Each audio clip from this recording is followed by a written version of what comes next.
L'univers du divertissement français est en émoi.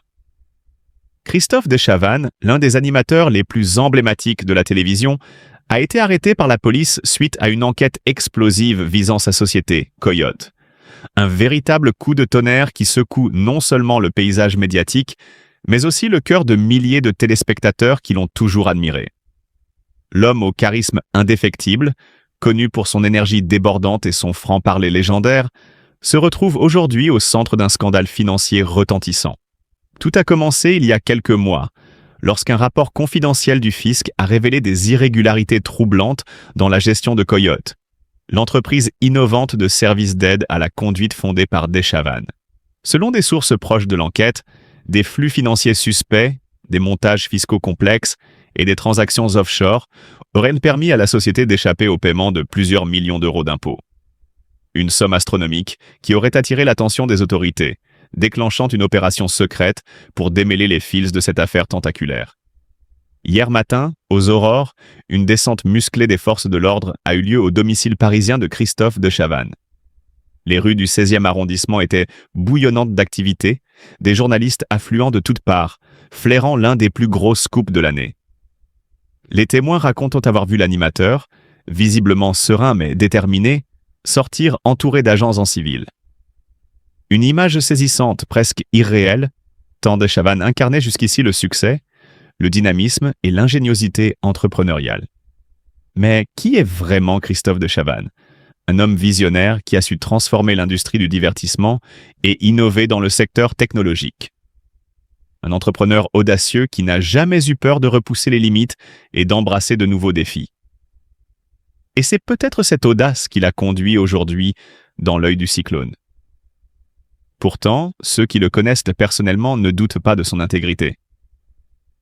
Christophe est un battant, un homme de principe. S'il y a eu une erreur, ce n'est sûrement pas intentionnel, confie un ami proche. Dans les bureaux de la brigade financière, l'interrogatoire a duré plusieurs heures. De Chavannes, égal à lui-même, aurait défendu sa position avec la fougue et l'intelligence qu'on lui connaît. Je n'ai jamais voulu frauder, tout cela est un énorme malentendu, aurait-il déclaré devant les enquêteurs. Mais face aux preuves accablantes accumulées par les autorités, la situation semble plus complexe qu'il n'y paraît. Pendant ce temps, les réseaux sociaux s'enflamment. Les fans de l'animateur expriment leur soutien inconditionnel, tandis que d'autres, plus sceptiques, attendent de voir comment les événements vont évoluer. Une pétition demandant une enquête équitable a déjà recueilli des milliers de signatures en quelques heures. Car Christophe de Chavannes, c'est bien plus qu'un simple présentateur télé. C'est une figure incontournable du paysage audiovisuel français, un homme qui a marqué des générations entières avec son humour piquant et son sens inégalé du spectacle. Alors que la presse scrute chaque détail de cette affaire avec une avidité insatiable, une question demeure. Christophe de Chavannes est-il la victime d'un système fiscal impitoyable ou bien un génie trop malin qui aurait joué avec les règles? Son avenir est en suspens, et le verdict qui tombera pourrait bien changer à jamais l'image de l'un des plus grands noms de la télévision française. L'enquête se poursuit et une chose est certaine. Le feuilleton de Chavannes ne fait que commencer. Entre rebondissements, révélations et stratégies de défense, cette affaire s'annonce comme l'un des plus grands événements médiatiques de ces dernières années. Mais quoi qu'il arrive, Christophe de Chavannes restera cette étoile brillante du PAF. Un homme dont le talent et l'audace ne cesseront jamais d'inspirer. D'un côté, sa santé, déjà fragilisée par des années de stress et de travail acharné, semble se détériorer, le laissant dans un état de fatigue chronique et de douleur persistante. Les proches de Christophe de Chavannes s'inquiètent pour lui, car il a récemment multiplié les consultations médicales, sans pour autant trouver de réconfort. Ce mal-être physique s'ajoute à un poids émotionnel immense, car l'animateur peine à surmonter certaines tensions familiales qui l'éloignent de ses êtres chers. Les conflits non résolus, la distance imposée par la vie et les divergences personnelles l'ont peu à peu enfermé dans une solitude amère qu'il tente difficilement de masquer en public.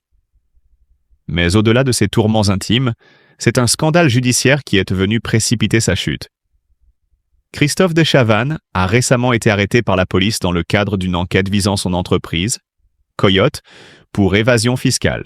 Cette affaire a fait l'effet d'un coup de tonnerre dans le monde des médias et a mis l'animateur sous les projecteurs d'une manière bien différente de celle à laquelle il était habitué.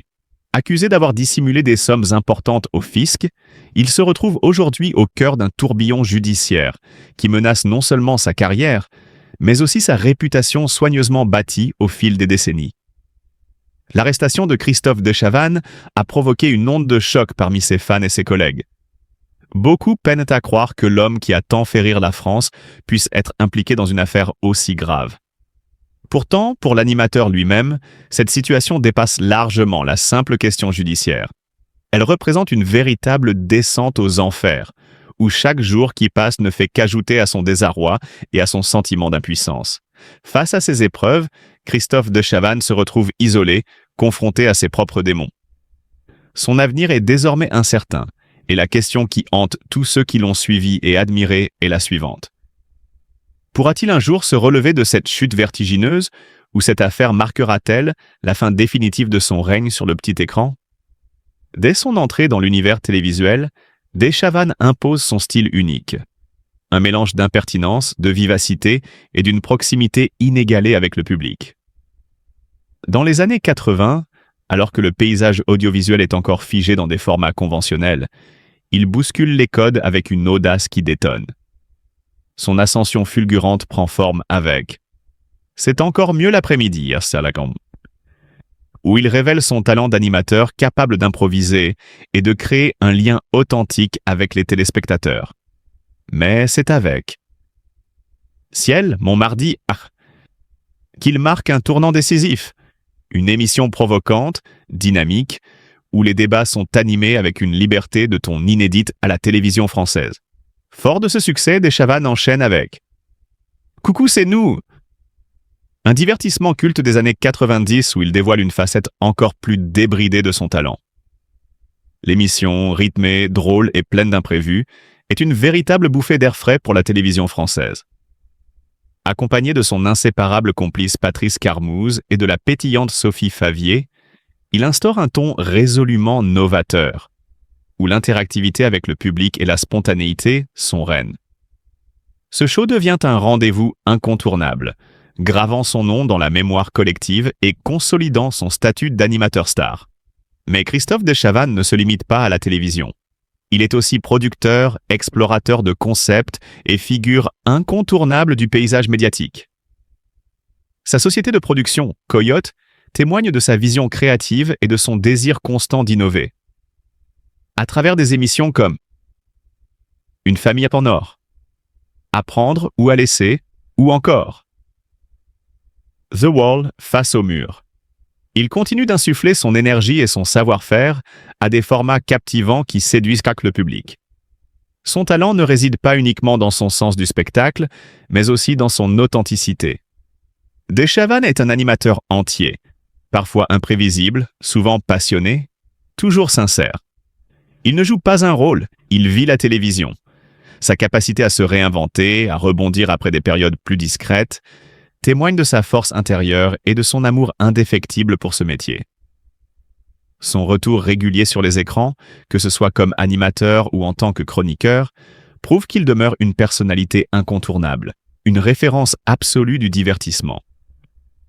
Christophe de Chavannes, c'est une carrière jalonnée de moments inoubliables, de prises de risques payantes et d'une connexion unique avec son public.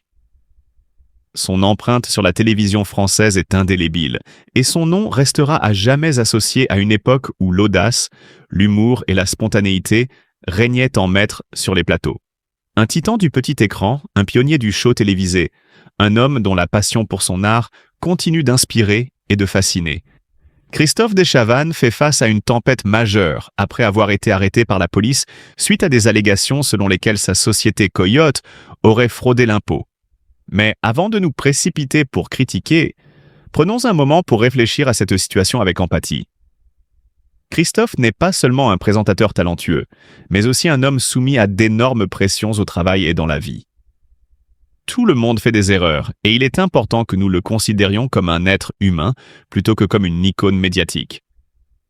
Les critiques sévères peuvent en pousser une personne au désespoir, tandis que la compréhension et l'amour peuvent l'aider à surmonter les défis. Laissez la loi faire son travail, mais n'oubliez pas que la compassion est toujours la valeur la plus importante. Christophe a besoin de soutien, pas de jugement. Mais également sur les droits, les obligations de tout à chacun. Donc pour cela, par exemple, le DPE a créé un guide d'accompagnement que l'on met à disposition de tous les contractuels qui sont recrutés dans l'Académie de Lille. On va répondre également à certaines de leurs questions sur l'inspection. À quoi sert un inspecteur ? Là aussi, on peut y passer 4 heures si vous souhaitez. À quoi sert une DRH ? À quoi servent les services du DPE ? Et c'est très important puisque, en fait, ça fait partie de ce travail de construction de cette nouvelle identité et d'adhésion à un collectif. Donc tout ce travail, en fait, c'est une mise en synergie avec les chefs d'établissement, avec Pôle emploi, ça a été dit tout à l'heure, puisqu'on fait aussi des webinaires avec Pôle emploi, pour essayer de montrer que l'éducation nationale, c'est aussi une belle maison, je l'ai dit tout à l'heure, dans laquelle il y a des codes, et ces codes, ça s'apprend. C'est pas quelque chose qui est inné, et il faut lutter contre les images que l'on a, c'est un peu ces images d'Épinal que l'on a du professeur que l'on souhaiterait être. Et pour cela, il faut acculturer, il faut accompagner, il faut toujours être présent et répondre à